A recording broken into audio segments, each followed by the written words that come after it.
This is the Arts, Parks, Health, and Aging Committee. This is the 23rd day of November. I'm joined by Councilman Herb Wesson and Councilman Ed Reyes. And Mr. Clerk, item 1, please. Item number 1 is a City Administrative Officer report relative to Amendment number 1 to Contract 11040 with the Portico Group for the Los Angeles Zoo relative to the Rainforest of the Americas exhibit. Good morning, Alma Gibson with the CAO's office. Our office is submitting to your report for Contract Amendment number 1, which recommends a 2-year extension for the Portico Group to provide architectural and engineering design services for the Rainforest of the Americas at the LA Zoo. The Rainforest of the Americas exhibit, I should say. The Portico Group is the architect of record for the project. Consequently, the term of the contract agreement must be extended to coincide with the duration of the project, which is scheduled to be completed by the fall of 2012. The new contract term will expire on November 30th, 2012. The total contract amount is $1,832,000, and no additional funding will be required for this contract extension. The Board of Public Works has already approved this contract amendment on September 10th. Are there any other questions? I'm going to ask Mr. Wesson, any questions? Okay. Mr. Reyes, thank you. And the city engineer supports this? Yes. Thank you very much, Madam CAO. Number 2, please. Recommend approval on this. Unanimous? Item number 2 is a CAO report relative to the Memorandum of Understanding between the LA Zoo and the Greater LA Zoo Association in regards to a conservation carousel. Good morning, Veronica Salumbidas with the Office of the CAO. The proposed MOU is with the Greater Los Angeles Zoo Association, or GLASA. The term of the proposed MOU is 6 years. In addition to requesting approval for the MOU, the department also requests authority to use the name the Moss Family Foundation Conservation Carousel for the carousel that is to be built at the zoo. It should be noted that GLASA has a 25-year concession agreement with the city, and it will expire on February 11, 2016. And the concession agreement grants GLASA the exclusive right and privilege to operate and maintain all concessions on zoo premises. According to the department, the carousel upon completion will be operated as a concession. The total cost of the installation and construction of the carousel is estimated to be $2.2 million. That's going to be offset by the $1 million donation from Ann and Jerry Moss. And then the remaining $1.2 million is expected to be offset by the sale of $25,000 sponsorship for each of the 59 endangered animals and 2 chariots, which will comprise the carousel. The operation and maintenance costs of the carousel upon completion will be offset by revenues from carousel ride fees. There is no additional impact on the general fund, and the CAO recommends approval. Thank you very much. Does anybody else want to speak on this item? I see the director of the Greater Los Angeles Zoo Association. We thank you. Mr. Lewis, do you have anything you want to add to it?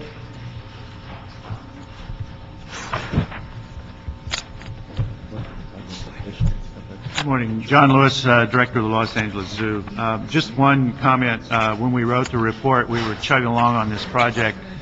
We've been learning as we've been doing all the projects that most of the topography that you see at the zoo is not original. And it's fill. Yeah, it's all fill, and so is this hill where the treetops is. So it set us back. So instead of being completed by the end of this calendar year, we're really looking at a May completion date. Do you know what this part of Griffith Park was before it was the zoo? Golf course. Right. You know what the name of that golf course was? No, sir. Roosevelt.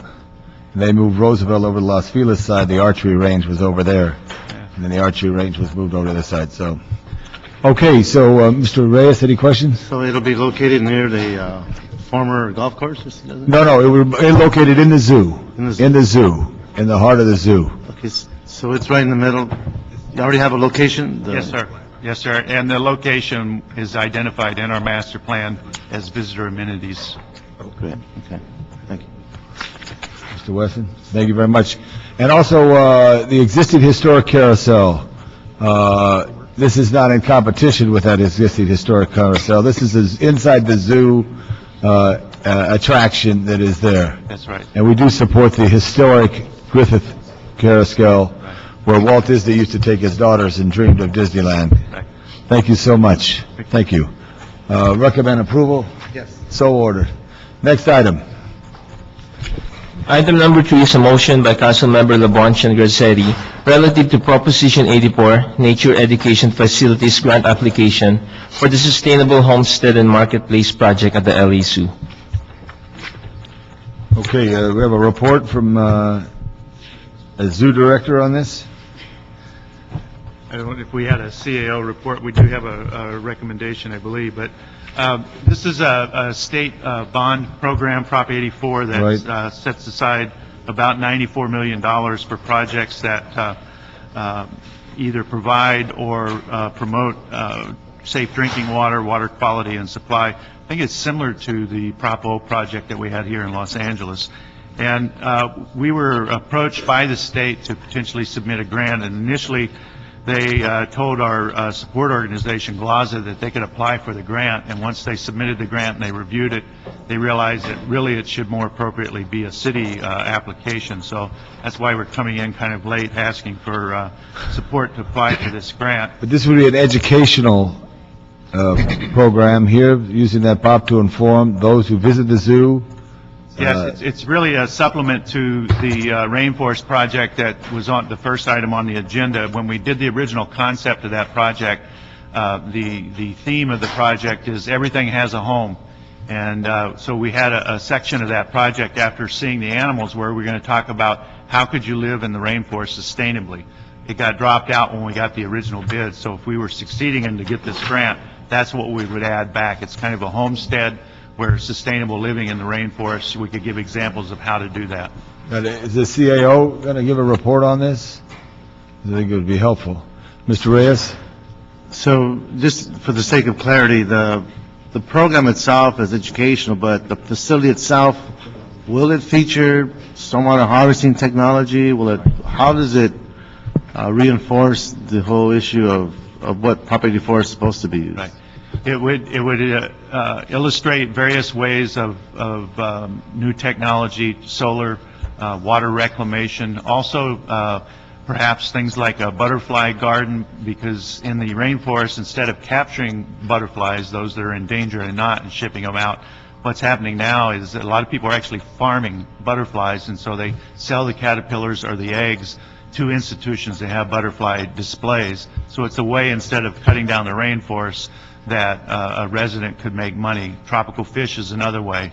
So we'll use some of those ideas of how shade-grown coffee is another example of how to make a living in the rainforest without chopping down the trees. And the way that relates to water is then it helps protect the soil and other things that would wash into the water basin, polluting the water in those local regions. So it's about ecosystems as opposed to technical implementation of certain engineering designs. It's a little bit of both, you know, but it is about ecosystems, but then also how can you use technology to support living there. Yes. And this would be vetted by the Prop 84 Review Committee, too. Yes. This is just a No grant guarantee application. We're going to get this grant. Right. We're just looking for support to Got it. search for. Yeah. Great, thank you. Thank you, Mr. Reyes. Mr. Weston? Thank you. All right, so, Mr. Clerk, no dissension here. We approve it Thank you. forthwith. Thank you very much. Have a nice day. Item number 4 is the Department of Cultural Affairs report relative to the acceptance of grant award for the National Endowment for the Arts. Hey, Mr. Weston, you're number 2. I want to have number 4. This is number 4. Grant award. Here we go. What do you have there?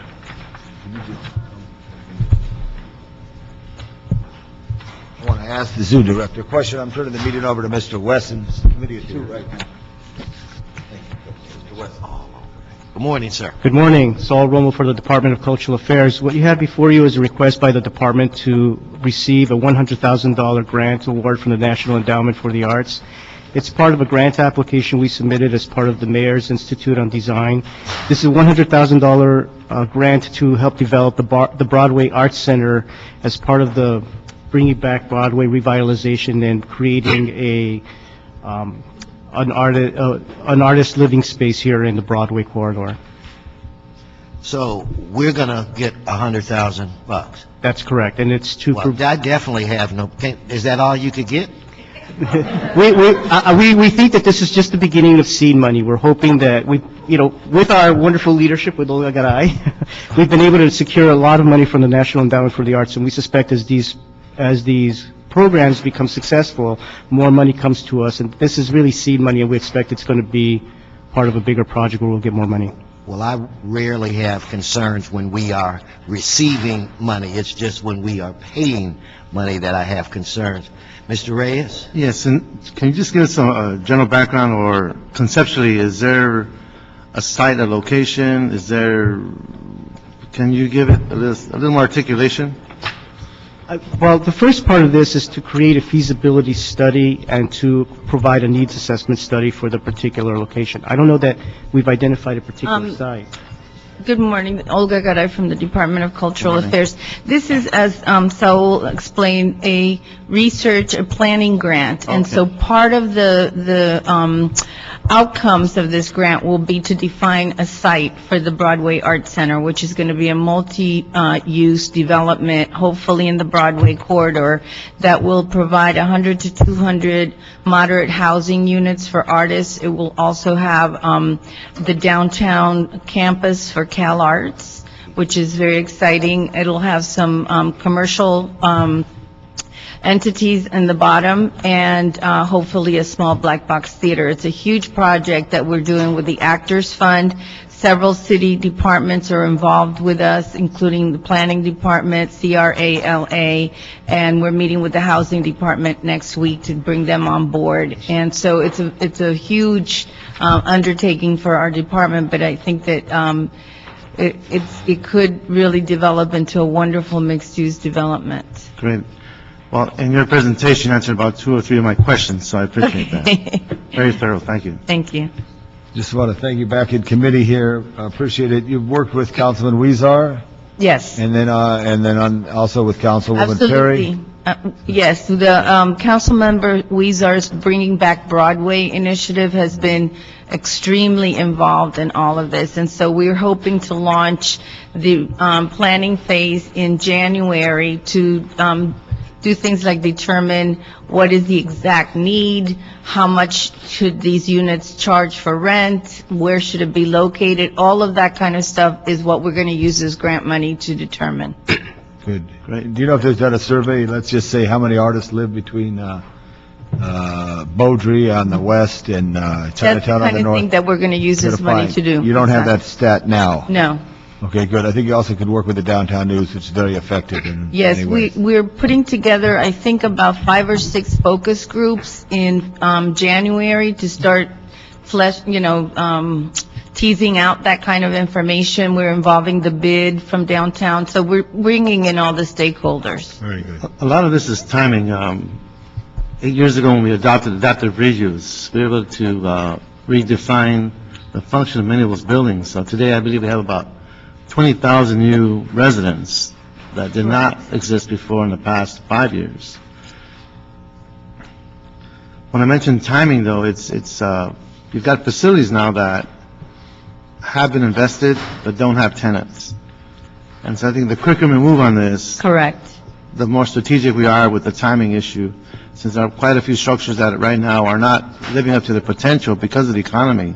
And these are the best times I know. to structure. So we're thrilled that we got this money because it really gives us the initial capital that will allow us to put, the fundraising plan in place, et cetera. And the thing that's so exciting about it is that we're working with Actors Fund and Art Space, 2 organizations that have built these kinds of developments in other parts of the country and in LA. So we really feel that we have some very experienced partners that can help us bring this to fruition. What kind of time frame are you looking at? It'll probably be at least 2 years from the time that we start working till the time that, we can actually break ground, that kind of thing. Okay. All right, Mr. Wesson? Unanimous for acceptance of this grant. Next item, please. Item number 5 is the Department of Cultural Affairs report relative to the request to amend the grant performance period for the California Arts Council funded programs.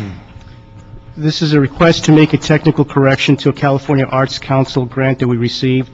The original grant period took us through June 30th. I mean, it took us, we want to extend to September 30th, 2010.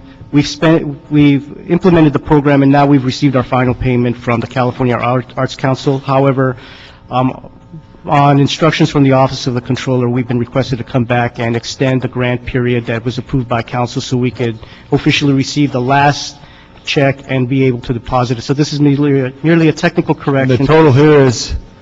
The total here is $20,000. Okay, good. Any questions? Recommend approval. Next item. Item number 6 is the Department of Cultural Affairs report relative to the authority to accept a donation from the Walt Disney Company for the city's Heritage Month Music LA programs. Again, this is a request to officially receive a generous donation by the Walt Disney Company in the amount of $75,000 that supports our Heritage Month Music LA programs. In the past, the Walt Disney Company has generously supported these programs, and now pursuant to the ordinance, we want to come forward and officially request that the council. And for the public's benefit, what are the Heritage Months? The Heritage Months, we have 4 Heritage Months. There's Latino Heritage Month, Asian American Heritage Month, Native American Heritage Month, and African American Heritage Month. And each one of the Heritage Months. What month are we in right now? Right now, we just finished the Native American. Very good, very good. Okay, I'm just checking you. So, Good. so we're getting better with your questions.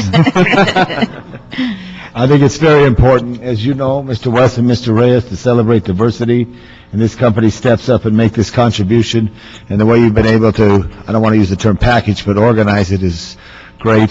I think it's real important. All I ask for is just one little day, get a little money for St. Patrick's Day, so if there's any few quarters or nickels, you know. Mr. Reyes. In terms of funding, so the council, in its budget process, allows for X amount to allow for these facilities and these programs to exist, correct? Mhm. Correct. So it is a Heritage Month that's sponsored by the City of LA's Mayor's Office and the City Council.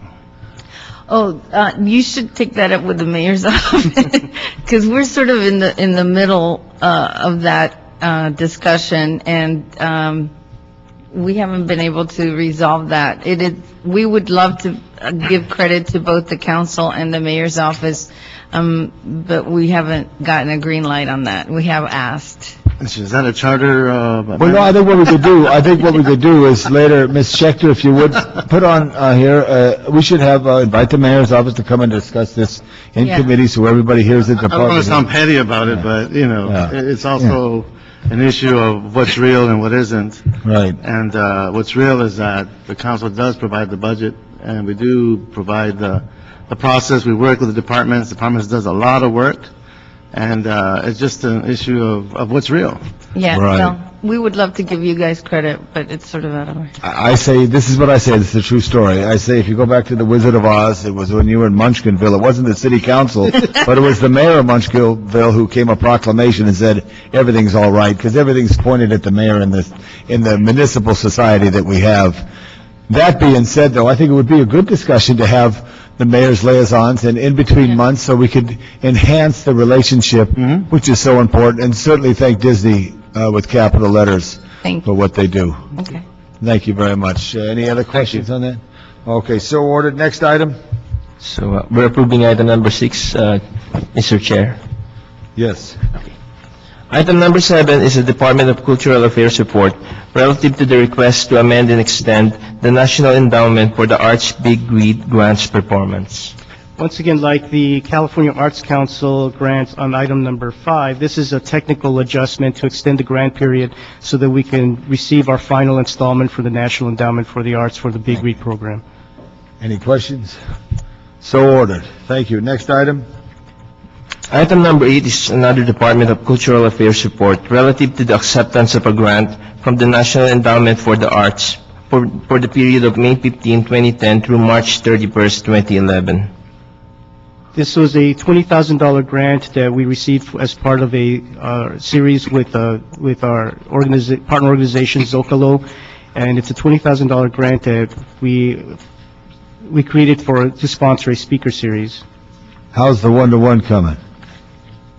Match, the one-to-one match. The one-on-one match, they accept our in-kind contributions for staff time and for programming, so we didn't have to put up Is any... it cash or is it, It's not cash, it's in-kind. what's the usual, One-to-one. what does the controller think about that? They've accepted the in-kind contribution Okay. in the past, and the federal government accepts the in-kind contribution well. as a match. Any questions? No question. When we look at the content and the different groups that are being engaged, how does that come about? Well, you mean, how do we choose partners? Right. That's a good question. A lot of grant writing, and I've been in the business for 25 years, really has to do with opportunities that arise that are of interest to whoever the funding source is. And so we felt that there was an increased interest from the federal endowment to do more arts education, community outreach kinds of activities. And so Zocalo, which is a public speaking series that is free to the public, is a very well-respected local organization that also has a reach through the web and through radio. And we felt that if we could partner with them, we could bring some money to the table so additional arts-focused Zocalo events could be targeted. And so we worked with Zocalo to write the grant, and when we got the money, we worked with them to identify artists that could be featured speakers. And so, for instance, one of the featured speakers was an internationally respected Spanish language writer who lives here now in Los Angeles. Safon is his last name. And really some of it is science and some of it is opportunity. So if I were to share with you that, for instance, I have a Guatemalan community in the city of Los Angeles that has over 200 dialects, 4 major dialects in the city. I have a gentleman who was shot and killed a few months ago. Right. And they completely feel disenfranchised, disconnected, that they are on their own island in this big city. And there's no institutional, either cultural, artistic, or otherwise engagement with their presence here. Given those dynamics, shouldn't we start prioritizing Sure. how we connect with neighborhoods, given the diversity we have in this great city? Absolutely, and I think that if you can ask them to get in touch with us, or if you give us their contact number, we can reach out to them. We've been working with for example, with the Maya Foundation, which is a community-based organization, and we've supported some conferences, the big world conference of Maya culture here in Los Angeles. So some of this is, people come to us with ideas, and some of these opportunities arise when we Right. see that a particular funder is interested in I something. guess my own perspective, and I'll end with this, is if we can look at how we create bridges so that the assimilation process is not so painful for folks who are living in the city, and that we cross-reference the issue of need, issue of survival with art, since they're here surviving, and there's scraping and scrapping, well, these are artists. These are intelligent, these are artistic, these are amazing people who are living in squalor, but have so much to give, and they just don't have that access. So I would hope that maybe at some point we can start looking at those variables as we make decisions, and how we enlighten our populace here with this great diversity. Yeah, if you give us some contact information, we will follow up. Appreciate that. Thank you. Right, okay, so we recommend approval. Next item. Item number 9 is an item that was continued from October 26, 2010. It's a motion by Council Members Han and Council Member Smith relative to the request for the city attorney, with the assistance of the CLA, to prepare and present an ordinance that amends the LA Municipal Code to adopt regulations for body art establishments and authorize the county to regulate body art establishments within the city. Would any of you like to speak to this item?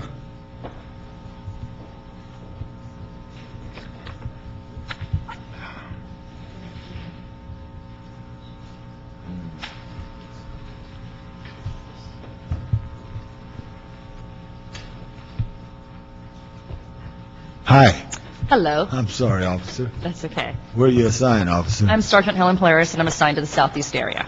Great. In this particular issue? Yes, I'm here because of this particular issue. I was the one that actually noted that this was an issue to be brought in front of the City Council and maybe adopt this ordinance so we can move to make sure that the public safety of the citizens is respected, and I'll explain. A few months ago, we were doing some work, police work, and we went into a tattoo shop, and I noticed that that particular tattoo shop, in my opinion, didn't look to be very clean. Part of my duties, I am the senior lead supervisor. We go out and we handle community issues, quality of life issues.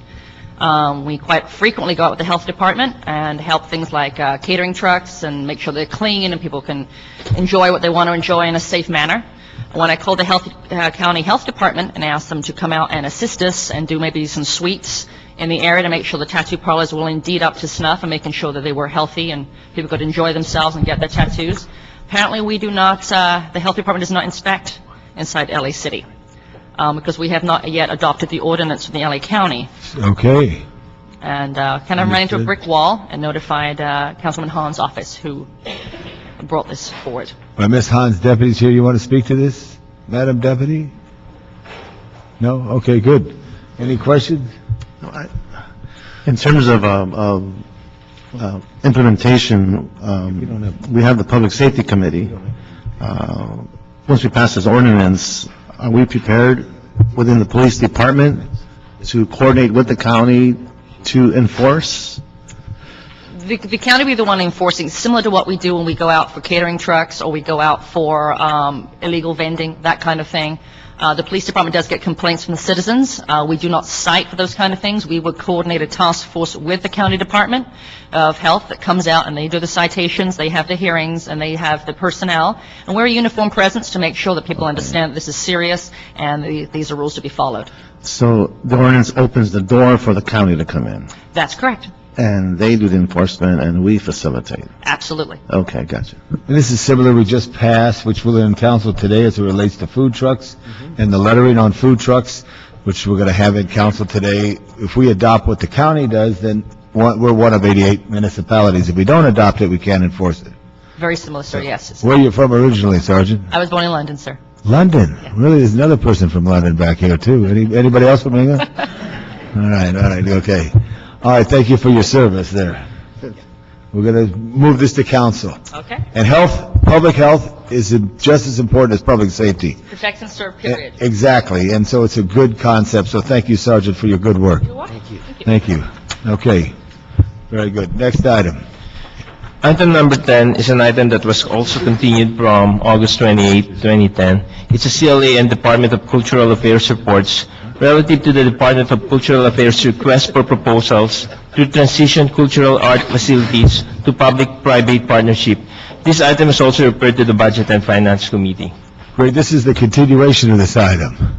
And members, I just want to make a general statement to the committee. We're all struggling with this issue. But I want to look at it this way. If this is the space that the city is sharing with those who want to serve the community, the responsibility to those people, this is our challenge that we're trying to get over, and correct me or stop me if I'm wrong, is that this is what would be the area that they're using. We own the building.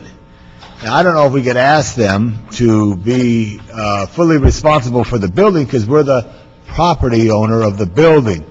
But for the improvements, if I could call it tenant improvements, they should be responsible for that. For the electricity and power, they should be responsible for that. Is that correct? No? The recommendation that was put forth at the September 28th meeting Right. was that the contractors would pay for their custodial, security, and maintenance. We're also recommending, well, we're not recommending anything at this point, but that's where we're moving towards, but utilities will still be paid for by the city. Okay. So we're splitting that. But the big question on the structure, let's just say, as far as the responsibility on that issue, I just think that's still the city, the property owner. We're the property owner. And if there's any additional cost, it should be reflected in whatever the lease is, if it's defined as such. Meaning, when you think that if I'm, let's just use an analogy, if I'm giving you a car, and the car is a 1955 Ford, and you know that 1955 Ford's going to need some upgrade to the car. The regular maintenance, the oil, the lube, the tune-up will be the lessee, but the actual structure or of the car may be that of the owner of the car, which we're the owner of the building. I don't know if that analogy made sense to you, but I thought about this the last few hours to try to come up with a way we could push forward, because there's a request from our colleagues in council to come forth with this, and we want to do it right. So, give us a report, and we do have a number of cards that want to speak to this as well. Yeah, Mr. Reyes has a question, but we're going to give her a report. Well, let me just ask one question, maybe the report comes through. When we look at programs that are borderline, where their budget is at that place where they might survive or might not, but if it was for the burden of this cost, might put them out of business, take them out of the operational aspects. Will we have a sense of which programs and/or organizations are at that red zone, if you will? Do we have that understanding? Well, I think this we're specifically referring to our facilities. We've got 6 that are currently leased out.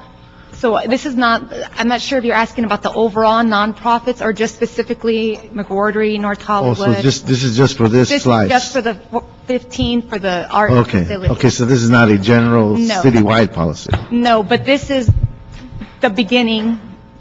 What we do here will affect future right. And incarnations. all I'm asking is this: as we implement, let's understand the consequences of implementation and do it with our eyes wide open. That's all I'm asking.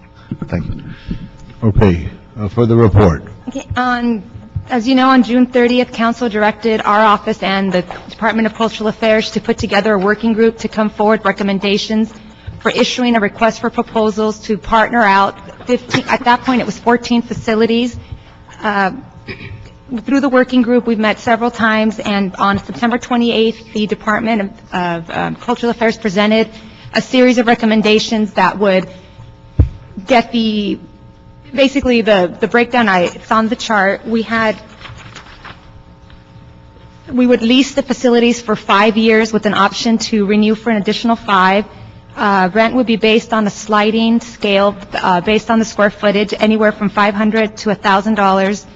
The city would pay the utilities. The contractors would pay for their maintenance, custodial, trash, communication services. And they would also be responsible for getting liability insurance, and they would receive a stipend from from the city for $14,000 for the first 5 years of the contract. When the recommendations were presented in committee, there were a certain number of departments that had concerns with some of the terms of the agreement. The Department of Recreation and Parks was concerned because a number of these facilities are actually located on park land. So we are recommending that any requests need to be approved by the Board of Recreation and Parks prior to the release of the RFP to ensure that they are also in line with what we're proposing. They're currently, we have numerous operating agreements that spell out who is responsible for which facilities. So within operations, the city is actually responsible for the building maintenance. Anything that has to do with the actual programming in buildings is the city's responsibility. And the Rec and Parks is responsible for landscaping and maintenance of that. So what we're proposing is that... What about the roof? That's for the city because that's actually connected to the building. So what we're proposing would not change that breakup, but there is the concern because the Recreation and Parks is now paying for their own utilities. We still need to work that out to basically split the bill up and figure out who is responsible, because we are proposing that the city continue to pay. We cannot obligate the Recreation and Parks Board to pay that amount. So that is something that we are going to have to work out with them. But I think that the Recreation and Parks Board, we're working on that, and I think Does anybody from the city here have the bill for utilities for any of the Recreation and Parks facilities? Well, we had gone I from... think it'd always be, just as a reminder, as council, and not just this committee, but others go forward, these type of questions will be asked, so to be able to have that will be helpful. Right, we have the numbers from GSD. of what the Right now? annual maintenance, yes. It's not in your report. No, the electric bill. The electric, gas, and Yeah. water. We do. You have it right there? Let's see. For the And you 15th, could have an assistant help you from the CAO or your colleague if you want. sorry. Hold on, it's in my backup. Let's see, for utilities, for the 15 facilities, the annual cost is $320,000. And like, let's pick one, McGrody Center. McWhortery, last year it was about $7,000. Right, okay. And let's say Barnesdale, let's use that's a little bigger. Well, there's 4 of them combined, so it's... It's all combined, it's not individual? 90, 120, like 128 or so. Right, okay. That's... And then for the Department of General Services was concerned with the city bearing the cost completely for the maintenance, for the utilities. They felt that they've been doing so many efforts towards conservation, retrofits, that perhaps it wouldn't be the best idea to just blanketly pay for the utilities in terms of we can't control the usage. So what our office is actually recommending language that would take the historical average and say if you exceed that by 20% without corresponding increase in programming, your stipend may be affected. It's more of a, help each other with conservation issues. Very good. We're paying the bill. GSD was also concerned about the rents that we would be collecting and where, in fact, those rents would be going, because we are going to, the rent we'd be collecting, which I should probably back up to that, where the money actually goes. It would come into the city, but then whether it would get sent back to Rec and Parks to reimburse those costs, the city to reimburse those, so those is still... What is our practice? There is none. It would be general fund receipts. What is that? We rent buildings now. What happens on all that goes to general It fund? goes to the general fund. Got it, okay, good. So that's something council could determine. Mr. Reyes, you have some questions? Yeah. This might sound a little premature, but right now we're just trying to establish policy and how we deal with the entities that are on page 5 of the report, correct? Which lists all of the, okay. So we're focused on these groups here. And this becomes like a building block in how we start engaging this question of how we deal with these costs and this public-private partnership in general. I guess my question to you, and I think it speaks to our capacity as a city, but if we're going to look at public-private partnerships, perhaps we should look at the whole spectrum. If we're looking at the land, we're looking at the airspace, we're looking at the opportunity that exists in these sites, shouldn't we be thinking about also how we generate revenue as opposed to just covering our costs? Now, it gets a little dicey because a lot of this is on park land. So we can't sell park land, I understand that. We could lease out space to private entities to generate money to help sustain some of these programs.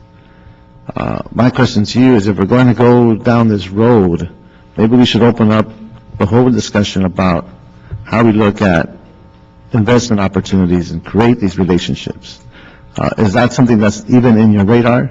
No, part of the issue is that some of the facilities have been created with either general obligation bonds.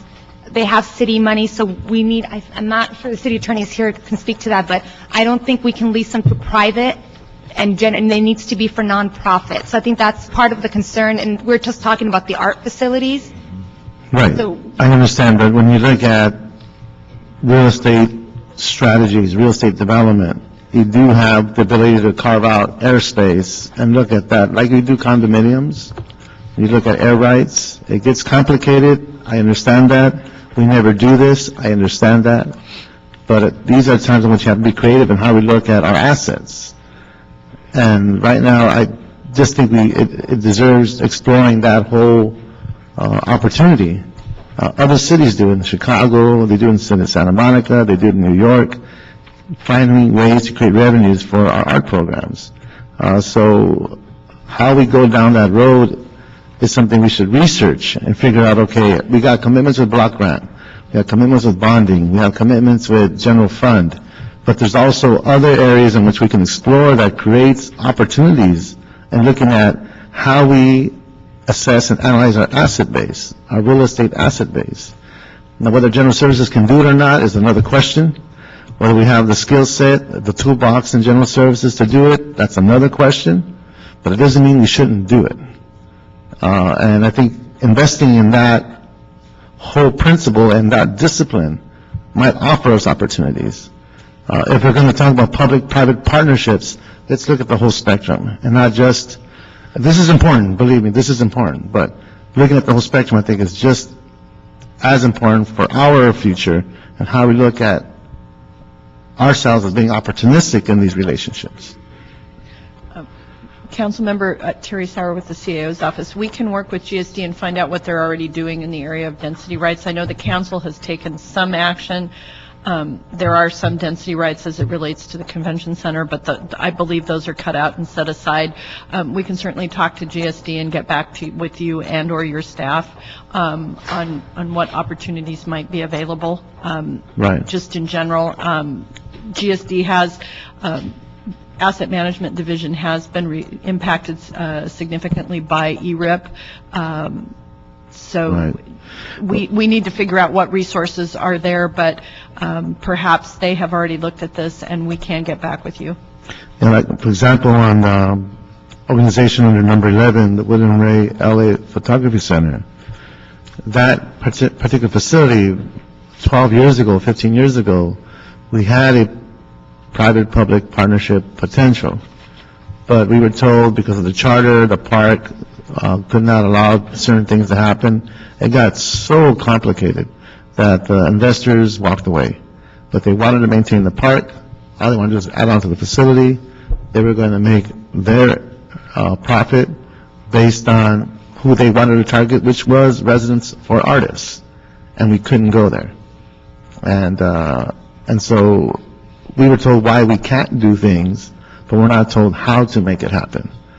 And I think in this economy, we have to figure out how to make it happen. Back then, we didn't worry about it too much because we had block grants coming in. We had a lot of resources from the federal government. We were doing pretty good in the mid-'90s. But today is different. So I just wanted to put that on the table, and I appreciate your feedback on that. Thank you. Thank you for your thoughts, Mr. Reyes. I just think, as a committee chair, working closely, as we all are on this issue here, we're trying to just make it to September and then to September again at September. I think, I don't know we could find the right formula. I know there's great passion where people have a great solid wall as far as revenue on parks, very solid wall, and they have a great need for community discussion, but to look at where it could be partnership. And I thought when you mentioned the William Ray Center, William Ray was a great photographer to live well into his 80s, and many of his work is documented in the Central Library. But since his passing and the creation of that center, photography has changed immensely in the digital age, and so that use of that center may have to be a rethought to how it works, as you just say. Yeah, right, so that's that. But anyway, let's hear from the public. How about this? I had a couple of... Oh, Mr. Wesson, you go ahead. I had a couple of questions. I wasn't going to mention it today, but since the motion that I submitted was referenced, I wanted to ask some questions. Are there any facilities where we have not recommended that they go out for public-private partnership? What department will? Olga Garay from the Department of Cultural Affairs. Yes, the department is retaining several facilities, including the Watts Towers Arts Center, the Canoga Park Youth Arts Center, the Sun Valley Youth Arts Center. Some of these facilities are in areas of the community that are extremely underserved, and we felt that it was important for the department to keep an active engagement in those facilities. Some of those facilities, as was mentioned earlier, were built with Prop K monies, which are very specific to what the intent is. So we do have some facilities that we've recommended be managed and operated by the department, as well as some that that were put up for. I want you to list those too, because that shows that you're a public-public partnership in communities. Because some of our colleagues say, well, I have no art centers, so I'm not as focused on this. It serves everybody, and children and young and old alike come to all these centers and should be enhanced. Mr. Now, Wesson. I support the attempt to create these public-private partnerships, but I also believe that there are some facilities, just from a realistic standpoint, nobody's going to bid on it. And so what happens if nobody bids? Does that mean the community just doesn't get any service? It just shuts down? I don't think that right now we have an active Plan B, but I would believe that if, in the case that there are no bids, or in the case that there are bids, but they're just not appropriate and they're not viable, that we would have to come back to this committee and to the council to figure out where we go from there. I think I think that these facilities are a lifeblood to the communities that they are in, and that, and the community members have been very, very proactive and vocal about how much they care and worry about these facilities closing. So my hope would be that we wouldn't let that happen, but obviously the department has been stripped of a lot of human and financial resources. I know. So if we're going to sort of bring some of these back to the fold, we would need to have some human resource actions and financial actions Okay. that would. And you know where I'm going with Yes, I do. I'm just, the Watts Center, is that a small facility? It's comprised of the Watts Towers Art Center and the Charles Mingus Youth Art Center. So combined, probably the two have about 8,000 square feet or It's so. a significant, Yeah. Yeah. It's hugely important in that No, community. I concur. Yeah. The I point, think that the, point that I'm making I'm sorry? is that, or where I'm trying to slowly get to, is the importance of the William Grant, the center in my district as well. And I have mentioned at the last meeting that I believe that it's unrealistic. I do not believe that there will be a responsible bid. So I introduced a motion to ask that the department retain it. Do you believe that you would be able to financially maintain it? well, we haven't gotten our budget for FY 11-12. We just got the budget letter literally at the end of last week, and we'll be meeting early next week because of the holiday to start figuring out how we're going to, parse out our funds. It's a little bit premature for me to say, yes, we will, but I agree with your assessment, and I think that it's imperative that we keep the William Grant Still Center open and running. And it is, in my opinion, in my professional opinion, the footprint is very small. It's only about 2,500 square feet, so it really doesn't have the same capacity that some of our other centers have to bring in an operator and to really have it be a going concern. So as far as the department goes, we would be very, very open to retaining the center and working with you personally and then this committee to figure out exactly how we're going to manage to do that. Okay, because, Mr. Chairman, the reality is, it's like about 2,500 square feet. There's literally no parking. There is no way that somebody's going to come in there, So some private vendor, and break even or make money. It is not going to happen, and we have a responsibility to that area, that neighborhood, to provide these services. And so I think that when we debate this on December 7th, I would hope that we would have the exact amount of money that it's going to cost, and I will have a discussion with the CAO's office myself to see if I can get you guys to see this from my point of view. I would support that, Mr. Wesson, so we could look at that. If there is those, I don't want to say pocket parks, pocket art centers, but those that have the need, like Sunland, like Canoga Park, like Watts, then we go on from there. But let's hear from the public Can I now. mention something really quickly? No. On the report? I'm teasing you. Regarding the funding, the facilities will run out of money come December 31st. Right. We've identified a small amount that is savings from the partnering being delayed, but we're only talking about 60,000, so we do need to identify additional funding to keep the facilities open past January 1st. And that's Correct. true, Councilmember Nutt. I think with all good intentions, everybody would like to see these facilities open and operational. The reality is, we're now raising the alarm that we are going to run out of money by the end of Well, the that's what we're here to. Let's hear from the public. Thank you very much. And then bring your paperwork that has your budgets and where your dollars are and where they're not, okay? Thank you very much. We're going to have a public comment period here. I have 6 cards, and does anyone have 7 cards? Any more cards? 8 cards? So we're going 1 minute public comment. If you need a little more time, go. Okay, I'm going to call it up right now. Please take your seats across the table.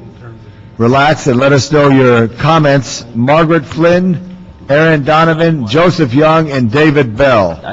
And again, if you need a little more time, please express it, but it's a 1 minute public comment.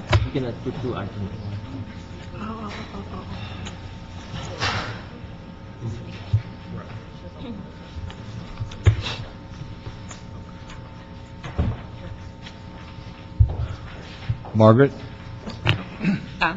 Thank you. Could you move the microphone closer to you? Yes. As new streams of revenue are explored for the purpose of revitalizing Barnstall Art Park, I feel compelled to emphasize on the public record that in developing a successful funding model, it's very important to realize that the social model, which is married to it, must be equally rich, inclusive, and from a wide and diverse pool. People who receive benefit from the park can and will cooperate with policymakers in order to steward Barnstall as the infinitely valuable artistic and cultural community center that it is to Los Angeles, as are all the great parks in great cities. The inspiration, organization, and activism of the Barnstall community is growing to help you, help us, truly care for the treasure we love, which is the heart of our home. Thank you. Thank you, Ms. Flynn. Next. David? David Bell. David Bell. I may need more than a minute if I could, but I'll go as quickly as I can. Sure. My name is David Bell, and I'm the president of the East Hollywood Neighborhood Council, and I'm a member of the East Hollywood Arts and Culture Committee. And I'm here on behalf of myself today, but the Neighborhood Council has voted to become an ongoing participant in the process regarding Barnsdall Park. And Barnsdall Park, it has been described as sort of a Los Feliz facility, but Barnsdall Park is actually the only park in East Hollywood. For the 53,000 residents of East Hollywood, it's the only park in that neighborhood. And so we are an underserved community, and Barnsdall Park is part of the lifeblood of our community, and we take it very seriously down there. I know with respect to Eileen Barnsdall's intent, I've looked at the the papers, granting land, the deed. It's very specific that it be a playground, that it be a park, that it be dedicated to the arts, and that it be dedicated to education. I believe it goes back to the relatives if that's not what's being done. So I think that's, in terms of the intent, I think it's very important that we focus on that intent for that facility. I'm not necessarily convinced that a private-public partnership is going to work all that well for Barnsdall in our community, because I understand, for example, that there was some military museum or something that went there to take a look at it, and I don't know. All I know is that the East Hollywood Neighborhood Council, for example, was actually a participant in an art show at Barnsdall Gallery last year sometime, and I know for a fact that if, let's say, MoCA or somebody were to take over this facility, I don't see that happening. I think. Thank you very much, Mr. Bill. If I could, one more comment. The only thing that I would say is that the community has an awful lot of ideas to make this park more viable, to better serve the public, and to make it self-sufficient. And I believe that I have asked to be a part of the committee that would review the process that's going on here as a representative of the 53,000 residents in East Hollywood. And I would Okay, I'll work with you after the meeting. Thank you very much, Mr. Bell. Aaron Donovan? Hi, I'm the president of Barnsdall Arts Center Barnsdall Arts Center Student Advisory Committee. I'm a teacher there. I'm a longtime student. I got my roots in art there as a child in the early 70s. It's helped me tremendously. I've traveled a lot of places around the world working in arts, and because of Barnsdall, it really gave me these opportunities. I see that the RFP process really is, I think it is probably one of the worst ideas that we could do. It is public-private partnership it's really a reflection of a failing government, and we are not a failing government. We are here. The fact that the public is being allowed to speak in front of you guys is showing that it is working. We can work on better solutions to come up with keeping these art centers working and public and affordable and open to the public. I really see that we have a list here of many solutions where the RFP should not be the only solution. We have a lot of them here, and I would like to put these on public record and give you... Super Sergeant, will you receive that from... Thank you so much, Mr. Donovan. Thank you for your comments. Joseph Young. Good morning, Mr. Chair, Councilman Reyes, Councilman Wesson. My name is Joe Young, and I'm representing the Sierra Club. My concern is not so much that we're establishing public-private relationships. My concern is that in each case that the use of the facility, the park, is compatible with the essence of that park. In other words, we don't want to destroy the village to save it. We want to make sure that the character, the essence of each facility is maintained, regardless of whether it is operated by the city or whether it is part of a project of a public-private partnership. Thank you. Thank you very much. Next, Lynn Jenkins. Thank you. Claire Knowlton, Liz Johnson, Donna Stein.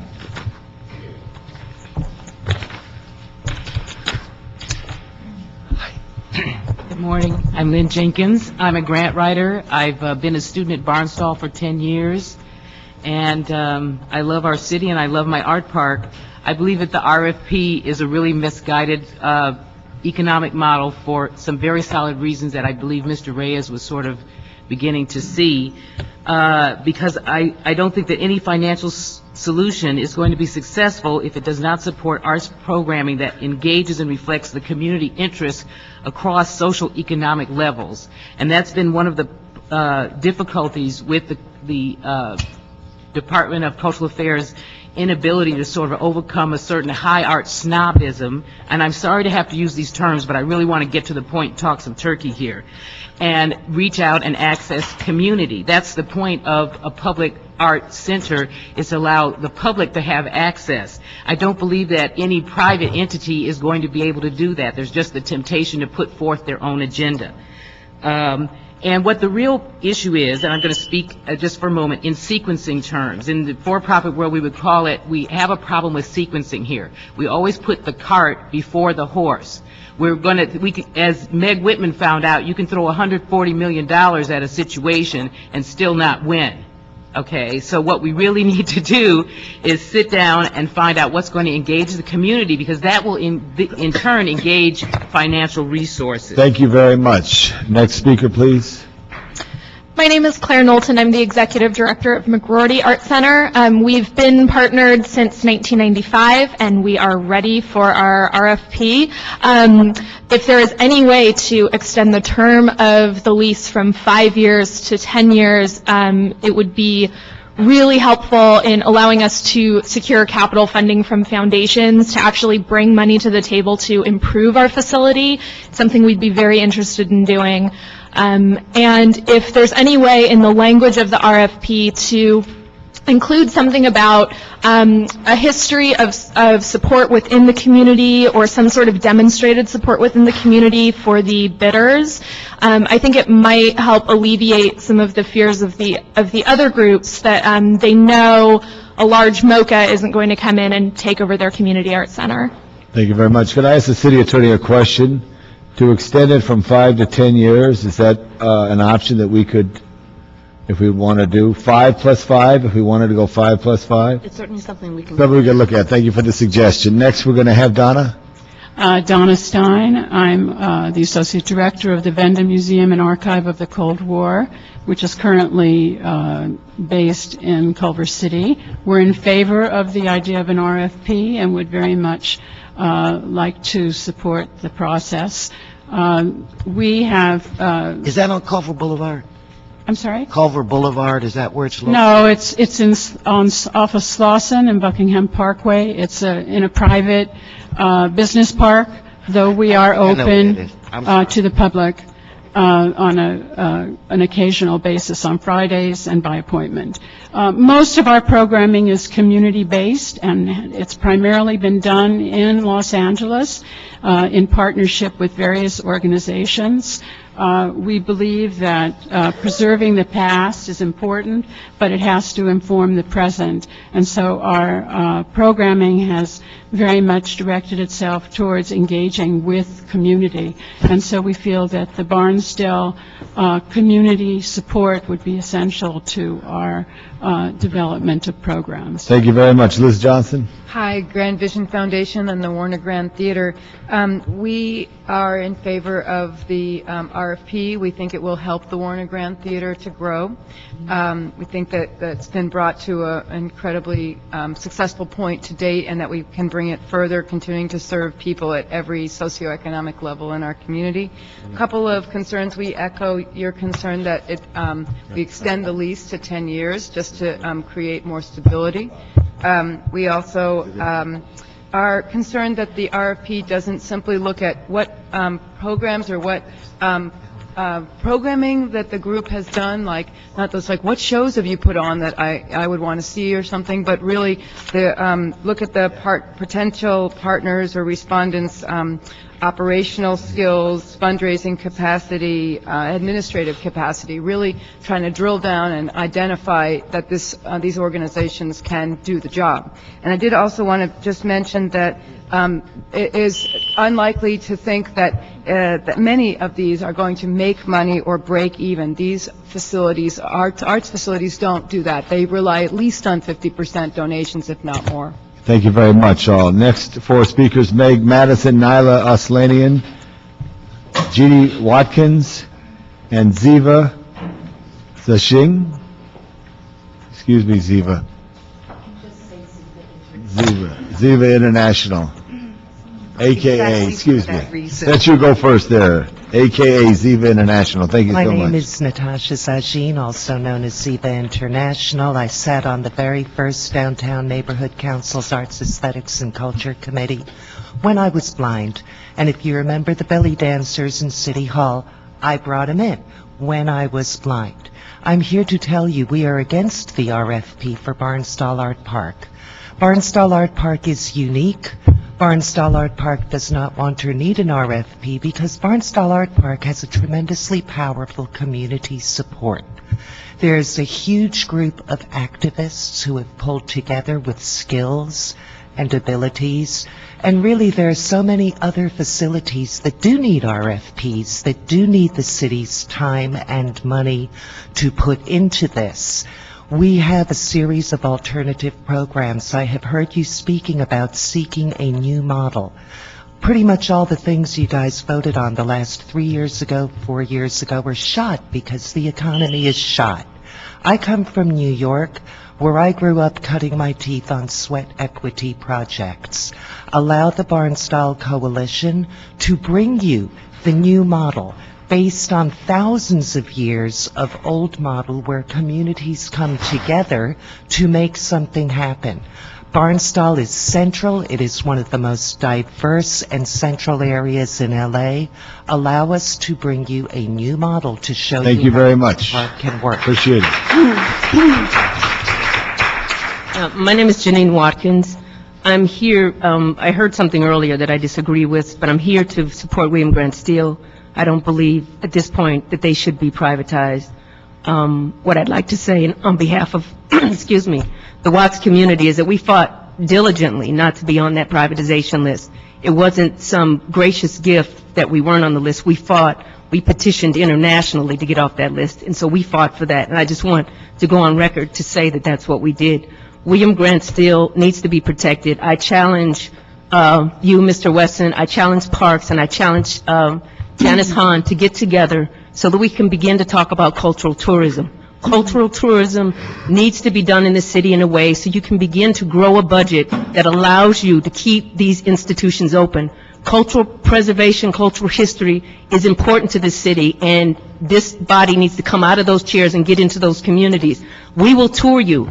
Cultural tourism from Leimert Park to your area to Watts needs to be done, and I think a cultural tourism program needs to be vetted so that we can begin to sustain ourselves, because in order for you to have a sustainable community, you have to join us to make it happen. So the challenge is put out to you and to the council members for us to become innovative in how we preserve our culture, our history, and our communities. Thank you, Ms. Watson. Meg? Meg Madison. I'm on the board of the LAMAGA, which is the Los Angeles Municipal Art Galleries Association, the nonprofit for the Municipal Art Gallery. And while I am supportive of everything everyone said about the art centers, the gallery is actually a very different kind of institution, and we have a legacy, as this is our one city municipal art gallery operating since 1953 in its current space since 1978. And I think for us it's important for the community and it's important for the whole city to have this one municipal art gallery. And I would really ask that you look at retaining the current funding for all of Barnsdall Park. It was left by Aileen Barnsdall for the city to be used for arts, and that if you feel like you have to go in the direction of a public-private partnership, at least you'd use McGrorty as kind of an example, and you go to the nonprofits that are on the Hill, as this woman has suggested, and ask them to come up with a plan and to have the city continue to fund our one municipal art gallery, which you would all agree is important. Thank you very much. Nyla Aslanian? Good morning. My name is Nyla Arslanian. I'm president of the Hollywood Arts Council, vice president of advocacy for Barnsdall Art Park Foundation, and I chair the Culture and Events Committee of the Greater Griffith Park Neighborhood Council. We've been, as you all are aware, we've been very much involved as this process is moving along in terms of the RFP. Naturally, we would all love to see it to be a thriving, wonderful center that was supported by the city with the funding that it needs to maintain quality programming, wonderful art exhibits in the gallery theater fully used, and our community well served with affordable art instruction. That is our stand in terms of the foundation. The Hollywood Arts Council stands firmly behind that as we move this process along. We have not had a chance to fully review the report that has come out today, but we are really anxious to work with all of our partners on the Hill and provide the leadership and the support necessary to create the crown jewel of the arts that Barnsdall Art Park is. Thank you very much. Thank you very much. That completes our public comment card. Okay, CAO and General Manager of Cultural Affairs, please return to the table. We'll get back there and let me know. Madam CAO, we have a reality that even though it is dollars, their funding stops 31 February. No. For 31 December. Okay, what do we expect to happen on the 1st of January, 2011? There's no funding. I don't think the department can keep the facilities in operation. Right, now what are you going to do, Ms. Overgaray? What could you do with this situation? I'm not really sure what we're going to do. It's really a terrible situation. It's like Sophie's Choice, you know. I mean, we have been directed to lay off full-time people. We've tried to develop a Band-Aid approach to keeping the art centers open throughout the first half of this fiscal year. $365,000 was carved out of our budget for that purpose, and we are going to be using every penny of it. So it just, you know, I'm not really sure. We might through the savings from the stipends that we were going to give the non-partnered centers, we might be able to go another month or something like that, but it, All right. Let me ask a question. Could the Barnsdall Art Coalition, let me just use that because a number of the Barnsdall speakers spoke about independence. Could they bid on this as well? of course. Okay. Is anyone from the Barnsdall Art Coalition, are you prepared to bid for this? Is that too? That's why we're bidding this out. So here's our challenge that we have. And I understand it, and I feel it, and Mr. Wesson feels it, and Mr. Reyes certainly feels it. So what I want to do, Ms. Garay, is have a better report from you on the realities. We're going to have a special meeting within the next 2 weeks. I will talk with the councilman of the district, City Council President Garcetti, and I also would like to meet with some of you who are here today to come up with possible attention that would help focus our next steps. A number of the groups, whether from San Pedro or the San Fernando Valley, feel prepared to go ahead with the bid process. Barnsdall feels somewhat different on this issue here, and you're responsible for Barnsdall as the general manager and the unique situation it is. And I also want to ask the CAO and Mr. Santana to look at that, because the highest amount, if Barnsdall, the total cost of Barnsdall exceeds what the cost is of the others listed on the map, correct, on the sheet. You know, because it's a larger, and as someone eloquently spoke about the only municipal gallery that we have. So getting this information out right now, I think it's important that we have a special meeting that focuses just on these two items right here that we had before us. So 10 and 11 I'm going to continue. I want to ask for more report backs. And Mr. Reyes and Mr. And also on the Williams stand. Mr. Chairman, if they're going to go back, and I support your recommendation to continue the item, if they're going to go back and crunch those numbers, I would like to request that it be done with William Grant still, not in the group of entities. I mean, we have to be realistic, and so let's see. You know, so I'd like to ask you to support. I would support that, but you have to line that. Mr. Reyes, a second. But I think what's critical is understanding the timing. See, what I'm wrestling with here is the timing. So you got the 6 month. We've got this crisis because there's no funding for the next 6 months, as described. But if you were to give us a calendar of milestones of what will happen if certain actions take place, or essentially, what are the consequences of our actions or inaction?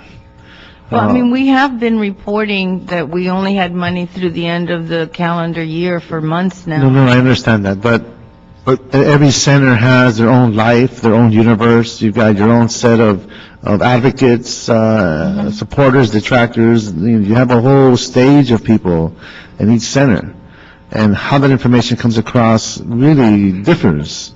So what's happening in Barnsdall is not the same as what's happening in Pico Union. It's not what's happening in South LA or South Central. So what I'm asking, if I may, Mr. Chair, is in this report, if you can speak to the timeline of these issues, because they are different in every center. And that would give us at least the council, the neighborhood councils, the companies in the area, maybe some the philanthropic sector, who knows? How do we fill that void? Because right now you're carrying everything on your own. And the shoulders can carry so much. So what I'm saying is, if we can have that kind of understanding and the cost for those actions or inactions. If we don't do this, this is what happens. So that could help us understand what options we have, and hopefully avoid the closing of these centers. But that would help me articulate at least what's happening in these different facilities. Thank you.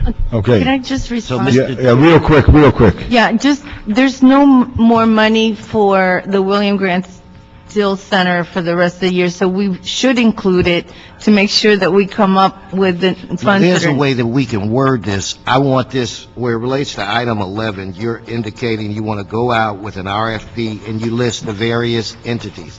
What I want is for this committee got it. to take a vote amending that list, removing William Grant Still from that list. So can we take a vote on that, Mr. Chairman? Okay. So I vote aye. All right, we got to get a motion. I've made the motion All right, already. I got to second it. Would you? Okay. Call for the question? Aye. So, we got that right there. So with- Three ayes. Then So Ms. Ray William voted Grant aye. So you Still is removed. So that William Grant Still Arts Center is removed. From the RFP From the process, request. but not from the funding. The funding. We're going to ask the city attorney for opinion. I think you're going to have to retract what you just did. That's not on the agenda. It's beyond the scope of what was agenda. But if Wait a it's minute. listed, Item 11, is that not on the agenda? That's, well, Item 11 is on the agenda. part of the report. Item 11 is on the agenda, and it indicates William Grant Still Arts Center. So we, as a committee, we're going to take an action that we're going to go will from continue 14 to 13. No, he was going to take an action where I continue item 11. So what I said, as we vote to continue this, let's eliminate the word William Grant Still. So I don't see legally where there's a problem. I think that's beyond the scope of what was agendized. Well, let me just ask a You're- question here on You're- this. You're asking initially to continue the entire matter to a future meeting, and now you're raising a motion to amend To the take- existing motion. I think you need to just How can- continue the can we full ve- item, and you can agendize for the No, next can meeting. we verify that? Let me ask you a question, Mr. Wesson. The motion that you put in agendize for the council. next meeting the amendment that you want to propose. That's the proper way to do it. You're During going a to go committee, on what was... during a committee, you can make an amendment on the fly. And I'm requesting that we get another, and I have the highest respect for you, but I believe that the city attorney's office, it depends on how they want to opine. This was legally posted. And, I mean, item 11 was legally posted, and we took action. The chairman said, let's continue that. I then said, let's amend this so that we eliminate William Grant Still Arts Center from the continuance. And I don't see legally where there's a problem. Well, we'll look into it, and if it needs to be... Well, then I want somebody to call somebody right now. Well, listen, we're running out of time. Here's a question I want to ask you. Hold on just a second. Madam City Attorney, let me ask a question. If I was requiring someone an additional assignment without having it posted, I think that's fair to have it posted. If I'm requiring you to take 2 laps instead of 1 as a record, I would now delete that. You can make So a I'm request- deleting it. You can make a request for them to do something, and it can be agendized for a future meeting. But also, if I have 14 items here, 14 centers, and Madam CEO, if you have any ideas, excuse me? 15. We're going to 14, if we remove William Grant Still. So I don't see how that's a problem that we're deleting. If we were adding it, if I was adding someone to require someone, if I was adding another center, the Canoga Park Theater, they weren't notified about this meeting, but everybody was here. If I'm taking your requirement away, I feel I'm justified to do that because I'm not requiring you to do So you're something. amending the existing motion to delete one of the 15 facilities. Correct. Mr. Chairman, we Yes. can report back, since you're scheduling a special meeting, the CAO will work with Cultural Affairs in your office and Mr. Wesson's office to report back, because clearly the issue is how much money would be required to continue funding. I understand We're happy the to issue. report back. I understand, again, with all due respect, I understand what you're trying to do. Understand what I'm trying to do. If this committee as a whole has 3 votes to remove one of these entities, as far as I'm concerned, it is removed. And then where it relates to the problem of the funding, we will deal with that later. It was already been stated that 6 facilities, or I don't remember the number, were not placed on this list. So I am removing this from the list, and I believe that legally it can be done. I chair a committee myself. We do things like this. That was, as I'm chairing the committee, there's the only thing I know about City Hall here is that the city attorney is required to provide information to the city council, but they're not required to take it. Oh, you don't have to take my... I understand that. I understand that. I'm not I understand offended by that. No, I know that, but you're doing your job, but I think we want to do our job, and I very much respect you. So, but because there was a wish of this committee, then we're going to ask that it be deleted. Now, if there has to be, for whatever reason, Mr. Wesson, some correction made by the attorney's office, we'll have that in the next meeting. Next meeting, that's very good, so everybody wins. So this is going to be continued. I'm looking for a date next week, because I'm very anxious to move forward on this here. So we'll consult with calendars, and it would certainly, if possible, a week from today or sometime after that. It will not be on Monday following Thanksgiving weekend. I want to thank everybody for coming down this morning, and we will continue to the discussion to find solutions. Thank you very much. There's one more. Yeah, one more item. Yeah. And, Mr. Chair, so when this comes back to us, unless there's a legal problem, William Grant Still Art Center will not be on this list. Yes, as far as we're concerned. And just for the record, Mr. Chair. And let me instruct on that motion that we instruct staff to bring back a report on that issue of removing William Grant Still. Okay, that's our We would desire. be happy to do. Thank you. Mr. Chair, just for the record, the next available, next Tuesday is November 30. Would you like that to be? Well, I want to go before that. I want to just have this item on there, really. I want to just move on it. I don't want to hear excuses. I don't want to hear it took time. We give everybody a lot of time. Now we got to make action to move forward. No, I don't know yet. We're going to look at the calendars, so, to see. Thank you. I'm going to check with my colleagues. Can we do the last item? Last item, please. Last item is a discussion item. It's a discussion on the anticipated transfer of 300,000 from Schedule 24 Fund to 480 Arts, Cultural Facilities and Services Trust Fund to Department of Cultural Affairs Fund 100 Salaries and Expense Account. How much money do you have in that fund? That's money that was already set aside. It's part of the 365 we've been talking about. So this is something that's just a routine. We need I to got do it, it. but how much is in that fund? The 1070 account? Yeah. It's about, well, there's about 583,000. Do we use any of that money for previous items that we talked about today? The reason why this 247 is a reimbursement back to ourselves because we've been fronting the money out of the full year's operation to keep these facilities open. All right. What we're highlighting here is I need this money by January 1st to continue operations at Canoga Park, Sun Valley, Watts Towers, Charles Mingus, the If there's Heritage any Month money celebration. for William Grant Still, but we'll approve this if there's any questions. But when you come to council, make sure you tell us your full balance of what's in there so we can look for help. And we're working very closely with the CAO to make certain that we get all. Work closely with us. Recommend approval. No other items before us. Everybody have a good day and be thankful and help those who need it.